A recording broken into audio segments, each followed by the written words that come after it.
আসসালামু আলাইকুম। সংবাদে আপনাদের সবাইকে স্বাগত জানাচ্ছি। আমি ফিরোজ তোহা। শুরুতেই সংবাদ শিরোনাম।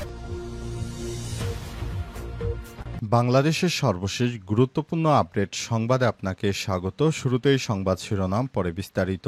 প্রথমে জানাবো ডাকসু নির্বাচন স্থগিত। ঢাকা বিশ্ববিদ্যালয় কেন্দ্রীয় ছাত্র সংসদ বা ডাকসু নির্বাচন স্থগিত দিয়েছে হাইকোর্ট। আজ বিচারপতি হাবিবুল গনির নেতৃত্বাধীন হাইকোর্ট বেঞ্চ এর আবেদনের শুনানি শেষে আদেশ দেন।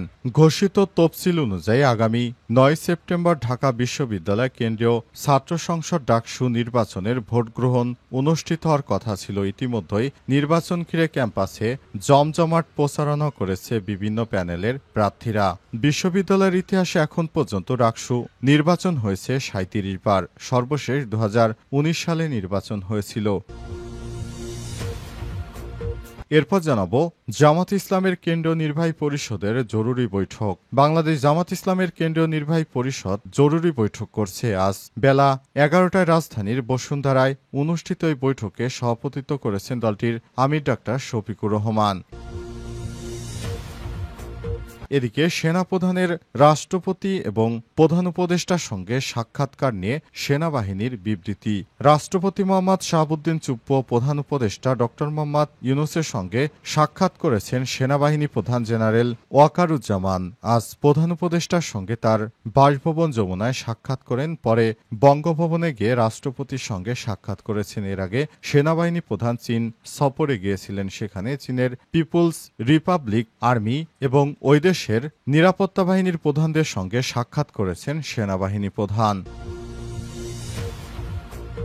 এদিকে জরুরি অবস্থা বা তত্ত্বাবধায়ক সরকারের সম্ভাবনার বিষয়ে অবগত নই বললেন আইন উপদেষ্টা। দেশে জরুরি অবস্থা বা তত্ত্বাবধায়ক সরকারের সম্ভাবনার বিষয়ে কিছু জানেন না বলে ছাপ জানিয়ে দিয়েছেন আইন উপদেষ্টা ড আসিফ নজরুল। বিকেলে গণমাধ্যম কর্মীদের সঙ্গে আলাপকালে এক প্রশ্নের জবাবে এমনটা জানিয়েছেন তিনি। এবং সর্বশেষ জানাবো আসন্ন নির্বাচনে ফ্রি অ্যান্ড ফেয়ার করতে যুক্তরাষ্ট্র সমর্থন দেবে বললেন টেসি অ্যান্ড জ্যাকবসন। আগামী নির্বাচনে বাংলাদেশের জনগণের সিদ্ধান্ত নেওয়ার সময় কোনো ব্যক্তি বা কোনো রাজনৈতিক দলকে যদি কারো পছন্দ থাকে তাদেরকে স্বতঃস্ফূর্তভাবে ভোট দিবে ব্যাপারে মার্কিন যুক্তরাষ্ট্র এদেশের জনগণকে সহায়তা করবে বলে জানিয়েছেন যুক্তরাষ্ট্রের রাষ্ট্রদূত টেসি অ্যান্ড জ্যাকবসন। প্রিয় দর্শক, এতক্ষণ শুনছিলেন সংবাদ শিরোনাম, এবারে বিস্তারিত। তবে তার আগে বন্ধুরা অনুরোধ থাকবে এই সংবাদটিতে একটি লাইক দিন। এই চ্যানেলে আপনি নতুন হয়ে থাকলে আমাদের সংবাদটি দেখতে দেখতে চ্যানেলটি সাবস্ক্রাইব করে রাখুন। কমেন্ট করে বন্ধুরা আপনার মূল্যবান মতামত জানিয়ে দিন আপনি বিশ্বের কোন দেশ থেকে বা বাংলাদেশের কোন স্থান থেকে আমাদের সংবাদটি দেখছেন এবং শুনছেন। আর বন্ধুরা এই সংবাদটি আপনার সোশ্যাল মিডিয়া ফেসবুকে শেয়ার করে বন্ধুদেরও দেখার সুযোগ করে দিন। এবারে বিস্তারিত। ডাকসু নির্বাচন স্থগিত ঘোষণা হাইকোর্টের। ঢাকা বিশ্ববিদ্যালয় কেন্দ্রীয় ছাত্র সংসদ ডাকসু নির্বাচনের স্থগিতের আদেশ দিয়েছে হাইকোর্ট। আজ সোমবার ১ সেপ্টেম্বর বিচারপতি হাবিবুল গনির নেতৃত্বাধীন হাইকোর্ট বেঞ্চ এক রিট আবেদনের শুনানি শেষে এই ঘোষণা দেন।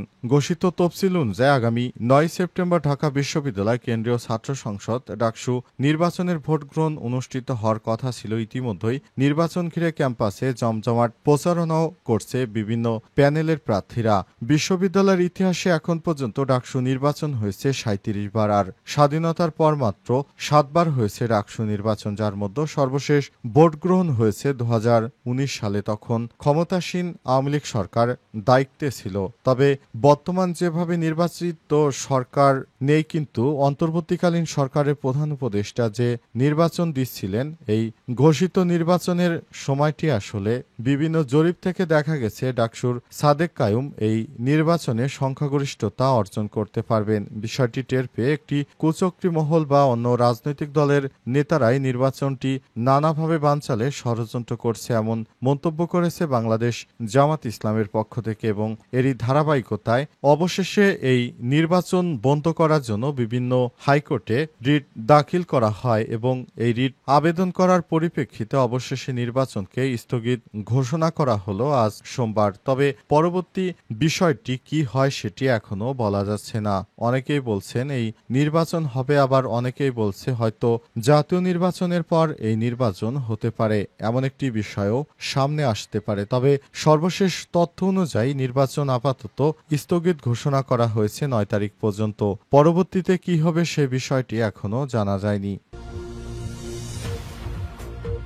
জামাতের কেন্দ্রীয় নির্বাহী পরিষদের জরুরি বৈঠক। বাংলাদেশ জামাত ইসলামের কেন্দ্রীয় নির্বাহী পরিষদ জরুরি বৈঠক করেছে। সোমবার ১ সেপ্টেম্বর বেলা ১১টায় রাজধানীর বসুন্ধরায় অনুষ্ঠিত এই বৈঠকে সভাপতিত্ব করেছেন দলটির আমির ডা.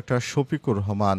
বৈঠকে দলের নায়েবে আমির, সেক্রেটারি জেনারেল, সহকারী সেক্রেটারি জেনারেল সহ বিভিন্ন পরিষদের সদস্যরা উপস্থিত ছিলেন। তারা জানিয়েছেন, আমরা একটি দেশে সুষ্ঠু নির্বাচন করতে চাই। এজন্য অন্তর্বর্তীকালীন সরকারের প্রধান উপদেষ্টা আমাদেরকে যে নির্বাচনের কথা জানিয়েছেন, আমরা সেভাবে আসলে নির্বাচনটাকে সমর্থন করছি না। বাংলাদেশ জামাত ইসলাম শিক্ষার্থীদের জুলাই সনদ বাস্তবায়ন সহ বিভিন্ন দাবি দেওয়ার কথা জানিয়েছে এবং পিআর পদ্ধতিতে এদেশের মানুষ নির্বাচন চায়। তারা সেই বিষয়টিকে স্মরণ করে দিয়েছে। তবে অন্তর্বর্তীকালীন সরকারের প্রধান উপদেষ্টা পিআর পদ্ধতি কথা না বলে শুধুমাত্র নির্বাচন নিয়ে, ফেব্রুয়ারির প্রথমার্ধে নির্বাচন হবে, এই বিষয়গুলো নিয়ে কথা বলেছে। বিষয়টি শেষ পর্যন্ত কোন দিকে মোড় নেয় সেটি এখনো জানা যাচ্ছে না।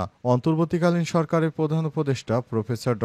মোহাম্মদ ইউনূসের নির্দেশনায় আগামীতে ভালো একটি জাতীয় নির্বাচন অনুষ্ঠিত হবে এবং এই নির্বাচনে যারা সংখ্যাগরিষ্ঠতা অর্জন করবে তারাই এদেশে সরকার গঠন করতে পারবে এবং তিনি সুষ্ঠুভাবে ক্ষমতা হস্তান্তরের প্রক্রিয়া শুরু করতে চান, এমনটাই জানা গেছে।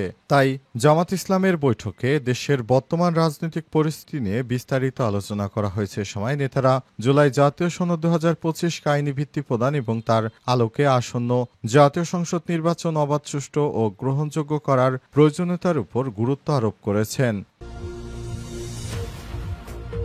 সেনাপ্রধানের রাষ্ট্রপতি এবং প্রধান উপদেষ্টার সঙ্গে সাক্ষাৎকার নিয়ে বিবৃতি।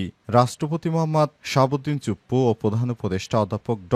মোহাম্মদ ইউনূসের সঙ্গে বাংলাদেশ সেনাবাহিনী প্রধান জেনারেল ওয়াকারুজ্জামান সাক্ষাৎ করেছেন। এর আগে সেনাবাহিনী প্রধান চীন সফরে গিয়েছিলেন। সেখানে তিনি সফরে গিয়ে চীনের পিপুল লিবারেশন আর্মি PL এর সঙ্গে সাক্ষাৎ করেছেন এবং বাংলাদেশের বিভিন্ন বিষয় নিয়ে চীনের সামরিক বাহিনীর সঙ্গে কথাবার্তা বলেছেন এবং কিভাবে বাংলাদেশটাকে আরও সুন্দর পর্যায়ে নিয়ে যাওয়া যায়, এজন্য বাংলাদেশ সেনাবাহিনী প্রধান চীনের সেনাবাহিনীর সঙ্গে সাক্ষাৎ করে বিভিন্ন বিষয় নিয়ে আলাপ আলোচনা করেছেন। সোমবার ১ সেপ্টেম্বর সকালে প্রধান উপদেষ্টার সঙ্গে তার বাসভবন যমুনায় সাক্ষাৎ করেন সেনাবাহিনী প্রধান। পরে বঙ্গভবনে গিয়ে রাষ্ট্রপতির সঙ্গে সাক্ষাৎ করেছেন তিনি। এতে বলা হয়েছে, রাষ্ট্রীয় অতিথি ভবন যমুনায় প্রধান উপদেষ্টার সঙ্গে পরবর্তী বঙ্গভবনে রাষ্ট্রপতির সঙ্গে সৌজন্য সাক্ষাৎ করেন বাংলাদেশ সেনাবাহিনী প্রধান জেনারেল ওয়াকারুজ্জামান। সাক্ষাৎকালে সেনাবাহিনী প্রধান সম্প্রতি তার চীন সফরকালীন অনুষ্ঠিত বিভিন্ন বৈঠকের অভিজ্ঞতা এবং আলোচনার গুরুত্বপূর্ণ দিকসমূহ তুলে ধরেন। পাশাপাশি দেশের